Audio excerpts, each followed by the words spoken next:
فتنہ کیا ہے؟ کیا آج کا گمراہی سے بھرپور دور فتنے کی علامت نہیں؟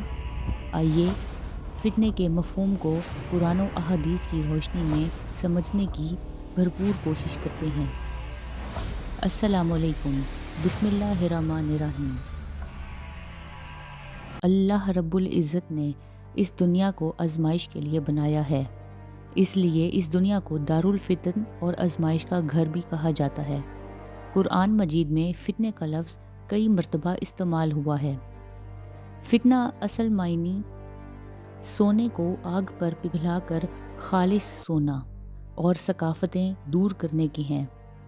اسی سے لفظ فتنہ استعمال کے اعتبار سے کئی معنوں میں استعمال ہوا ہے: آزمائش، گمراہی، عذاب، شرک، دین سے دوری وغیرہ۔ فتنے کے ایک معنی فریب اور دھوکہ کے بھی ہیں۔ جو چیزیں فتنے کا ذریعہ بننے والی ہیں، جیسے زبان کا فتنہ، مال کا فتنہ، اولاد کا فتنہ، عورت کا فتنہ، مادیت کا فتنہ، قومیت کا، تکذیب کا، ارتداد کا فتنہ۔ لفظ فتنہ کی اسناد اللہ تعالیٰ کی طرف سے ہو تو اس سے امتحان اور آزمائش کے معنی مراد ہوں گے، اور اگر اس کا تعلق انسان کی طرف ہو تو ظلم و زیادتی، کفر اور اہل کفر کا غلبہ مراد ہوں گے۔ فتنوں کو شیطان نے ایسی زینت دے رکھی ہے کہ آدمی خود بخود اس کی طرف کھینچا چلا جاتا ہے، کیونکہ برائی میں بہت زیادہ اٹریکشن پائی جاتی ہے۔ قرآن مجید میں اللہ تعالیٰ کا ارشاد ہے: تم اس فتنے سے بچو جو تم میں صرف ظلم کرنے والے کو نہیں لگے گا بلکہ اس کے اثرات دوسرے لوگوں پر بھی ہوں گے۔ حضرت ابو ہریرہ روایت کرتے ہیں کہ رسول اللہ صلی اللہ علیہ وآلہ وسلم نے فرمایا: اعمال صالحہ میں جلدی کرو، ان فتنوں سے پہلے جو اندھیری رات کے ٹکڑوں کی طرح ظاہر ہوں گے۔ ان فتنے زمانے میں صبح کو ایمان کی حالت میں اٹھے گا اور شام تک کافر ہو جائے گا، اور شام کو ایمان کی حالت میں ہوگا تو صبح کو کفر کی حالت میں اٹھے گا۔ فتنوں کے زمانے میں بیٹھا ہوا آدمی کھڑے ہوئے بہتر سے آدمی ہے، کھڑے ہوئے سے بہتر ہے، اور چلنے والا دوڑنے والے سے بہتر ہے۔ اگر تم فتنوں کا زمانہ پاؤ تو اپنی کمانوں کو توڑ ڈالنا اور اپنی تلوار کو پتھر سے مار کر کند کر دینا۔ پھر اگر کوئی شخص حملے کے لیے داخل ہو تو آدم کے 2 بیٹوں میں سے بہترین بیٹے یعنی حابیل کی طرح ہونا۔ رسول اللہ صلی اللہ علیہ وآلہ وسلم نے اپنی امت کو اپنی بعثت سے لے کر قیامت تک ہونے والے تمام فتنوں سے آگاہ فرما دیا ہے۔ رسول اللہ کے اس پیام اور وصیت کا حاصل یہ ہے کہ ہر مومن آنے والے فتنوں سے ہوشیار رہیں اور اعمال صالحہ کے تمام اہتمام جلد از جلد کر لیں۔ ایسا نہ ہو کہ فتنوں میں مبتلا ہو جائیں اور پھر اعمال خیر کی توفیق ہی نہ رہے۔ اگر اعمال صالحہ کرتا رہے تو ممکن ہے کہ اللہ تعالیٰ ایسے فتنوں سے حفاظت فرمائے گا۔ حضرت عبداللہ بن مسعود رضی اللہ تعالیٰ عنہ فرماتے ہیں کہ جماعت کی شکل میں فتنے رونما ہوں گے۔ جب ایک گروہ چلا جائے گا تو دوسرا آ جائے گا، اور آج آپ دیکھ ہی رہی ہیں کہ بالکل ایسا ہی ہو رہا ہے۔ ایک فتنہ جاتا نہیں تو دوسرا پہلے آنے کے لیے تیار کھڑا ہوتا ہے۔ فتنوں کی ہولناکی کا یہ عالم ہوگا کہ انسان اپنی زندگی سے بیزار آ جائے گا۔ قبر کو دیکھ کر یہ خواہش کرے گا کہ کاش میں اس جگہ پہ ہوتا۔ یہ اللہ تعالیٰ سے ملاقات کی خواہش میں نہیں ہوگا بلکہ مصائب اور فتنوں سے تنگ آنے کے سبب ہوگا۔ اس وقت پوری دنیا میں فتنوں کا دور چل رہا ہے، کسی جگہ بھی آدمی محفوظ نہیں ہے، نہ ہی خوش ہے۔ سب سے پہلا فتنہ وہ آدمی کہ اپنے ذات میں ہوتا ہے، مطلب یہ ہے کہ آدمی کو خیر کی چیز اچھی نہیں لگتی۔ دوسرا فتنہ آدمی کے اپنے گھر کا فتنہ ہے، یعنی کہ گھر میں محبت نہیں ہے، سکون نہیں ہے، لڑائی جھگڑے ہیں، ٹینشن، یہ سب چیزیں، یہ گھر کا فتنہ ہے۔ اب بات کرتے ہیں تیسرا فتنہ۔ تیسرے فتنے میں آ جاتا ہے خارجی فتنہ، یعنی باہر کا، اب باہر کے فتنے میں کون کون سی چیزیں ہیں؟ چاروں اطراف میں اگر ہم دیکھیں بے پردگی، بے حیائی اور فحاشی، یہ سب عام ہے جن سے انسان متاثر ہو رہا ہے۔ چوتھا فتنہ انسان کے اندر کا دینی فتنہ ہے، یعنی ہر ایک کو اپنی اپنی چیز لے کر آگے بڑھ رہا ہے۔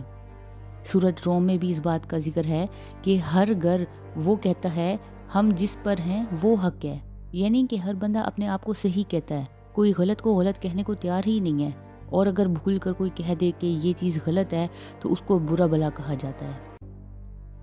پانچواں فتنہ حادثاتی فتنہ ہے، یعنی کہ جگہ جگہ آپ دیکھ لیں کہ ایکسیڈنٹ ہو رہی ہیں، حادثات ہو رہی ہیں، یہ بھی ایک فتنے کی علامت ہے۔ چھٹے نمبر پہ آ جاتا ہے حکومتی فتنہ۔